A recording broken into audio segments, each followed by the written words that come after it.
Bonjour et bienvenue sur la chaîne vidéo du blog de l'aménagement de la salle de bain. Aujourd'hui, je voudrais vous présenter ma dernière présentation au format PDF qui est dédiée à l'utilisation du béton ciré dans la salle de bain. On va donc parler de l'utilisation de l'enduit à effet béton ciré dans la salle de bain. On va suivre un exemple de réalisation. Vous allez également trouver des liens vers des formulaires de demande de devis en ligne qui vous permettent de comparer gratuitement et sans engagement jusqu'à 5 offres de professionnels situés près de chez vous. Donc vous allez trouver dans la description de cette vidéo un lien qui vous permet de télécharger la présentation gratuitement pour la garder sur votre ordinateur pour référence future ou alors l'imprimer. On va parler donc des étapes de pose de l'enduit à effet béton ciré et des possibilités d'utilisation de cet enduit au sol, sur les parois, mais également pour les meubles sur mesure. On va parler de l'entretien et du nettoyage du béton ciré. Donc là, vous voyez un exemple d'enduit à effet béton ciré. Il s'agit d'un matériau qui se pose sous forme d'enduit.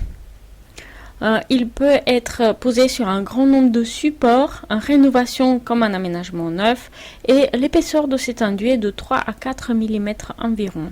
Donc c'est un produit qui est composé de poudre de sable, de ciment, de quartz, à laquelle on ajoute un pigment pour la couleur et de l'eau. Il existe de nombreuses marques aujourd'hui qui proposent des produits de béton ciré, donc dont les caractéristiques peuvent être légèrement différentes. Donc certains produits sont adaptés à l'utilisation que pour les parois verticales, d'autres peuvent être adaptés également pour les sols, et puis il y en a également certains qui peuvent être posés à l'extérieur. Donc il faut bien faire attention quand vous choisissez un produit. C'est souvent la gamme de prix qui détermine la résistance du produit et donc le type d'utilisation qu'on peut en faire. Sachez qu'on peut trouver des enduits à effet béton ciré à partir de 40 € le mètre carré, et ça peut aller jusqu'à 80 € le mètre carré environ. Et donc ce sont les produits dans la fourchette plutôt haute qui vont être adaptés à l'utilisation pour le sol et à l'extérieur également. Donc il est conseillé de confier la pose du béton ciré à un professionnel qualifié pour s'assurer de la qualité du résultat final et éviter les fissures et autres imperfections, en particulier pour s'assurer d'une bonne étanchéité dans la salle de bain. Il est impératif de respecter les délais de séchage de fabricant entre les différentes couches. Il faut savoir que le béton ciré se pose en plusieurs couches successives. On va voir ça dans le détail par la suite. Donc avant de poser le béton ciré, il est important de préparer les parois dans la salle de bain et assurer leur étanchéité. Donc là ici vous voyez un exemple de salle de bain dont les parois sont réalisées en plaques de plâtre adaptées pour les pièces humides, mais au-dessus on a appliqué un produit qui assure l'étanchéité avant la pose du béton ciré pour s'assurer de la bonne tenue de produit. Ensuite, on va poser un primaire d'accrochage pour le béton ciré, et après le temps de séchage nécessaire, on va pouvoir poser la première couche de enduit à béton ciré. Alors il est important de savoir que l'enduit à effet béton ciré sèche relativement rapidement. Donc généralement on prépare une petite quantité d'enduit qu'on pose sur une paroi, et par la suite on prépare une deuxième quantité pour une autre paroi. Donc on va essayer d'avoir suffisamment de produit pour finir une paroi avant de passer à la suivante, pour ne pas avoir des différences de couleur et des marques si on s'arrête au milieu d'une paroi. Il faut également savoir que selon le geste de l'artisan qui applique le béton ciré, l'enduit sera plus ou moins lisse ou texturé. Il est également possible de réaliser des incrustations, donc c'est un véritable travail d'artiste puisque c'est véritablement le geste de la personne qui applique l'enduit qui va déterminer l'aspect et la texture du béton ciré. Il faut également savoir que la couleur de l'enduit à effet béton ciré va se modifier avec le séchage. Donc au début, quand vous posez l'enduit, ou quand vous faites poser plutôt l'enduit, ne vous étonnez pas si la couleur ne correspond pas à celle qui est prévue au final. Donc là, vous voyez un exemple où on a posé donc les 2 couches d'enduit béton ciré.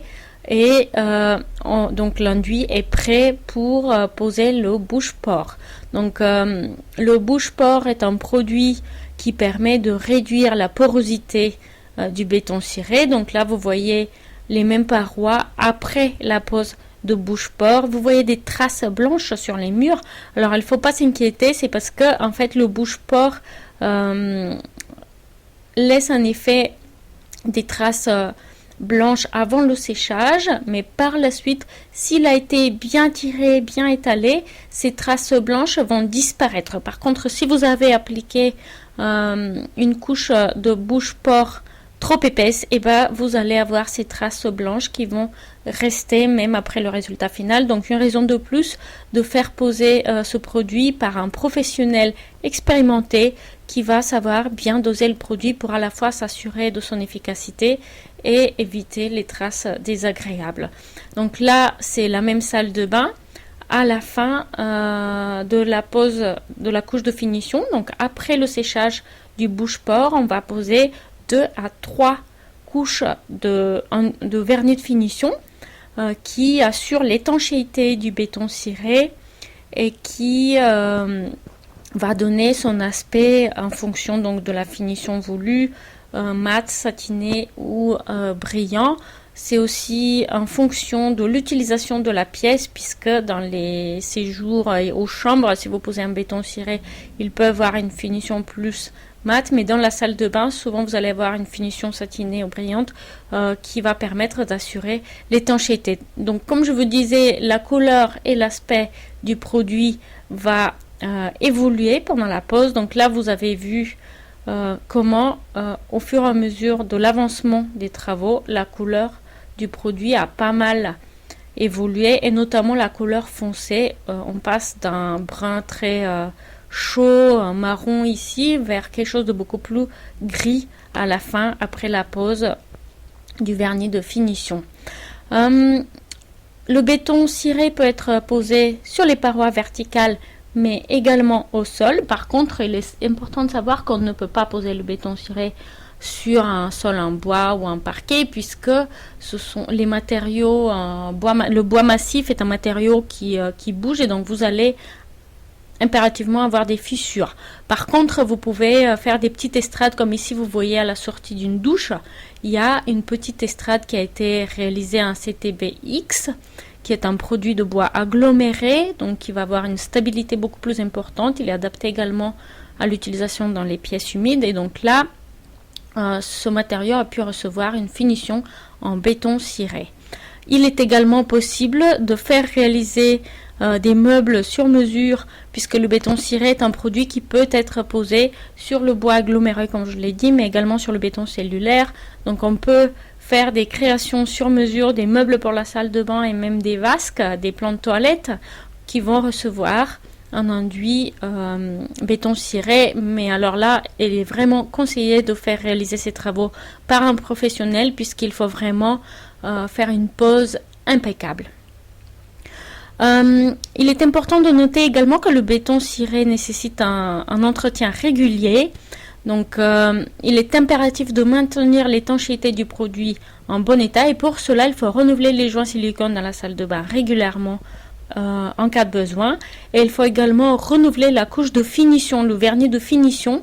Donc vous allez vous renseigner auprès du professionnel qui a posé votre produit, puisqu'en fonction du produit, le renouvellement de cette couche de finition se fait après une durée différente, mais généralement il faut renouveler le vernis de finition tous les 3 ans environ.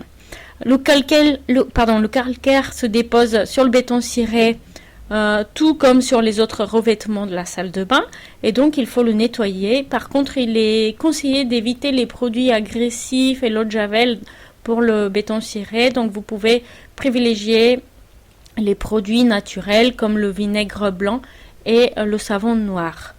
Donc voilà, je vous remercie pour votre attention. Merci d'avoir vu cette vidéo. J'espère qu'elle a été utile et je vous rappelle que dans la description de la vidéo, vous allez trouver un lien qui vous permet de télécharger la présentation et également d'utiliser les liens qui vous permettent de comparer jusqu'à 5 devis gratuits et sans engagement pour la pose de béton ciré dans votre salle de bain. Voilà, merci beaucoup et bonne journée. À bientôt, au revoir.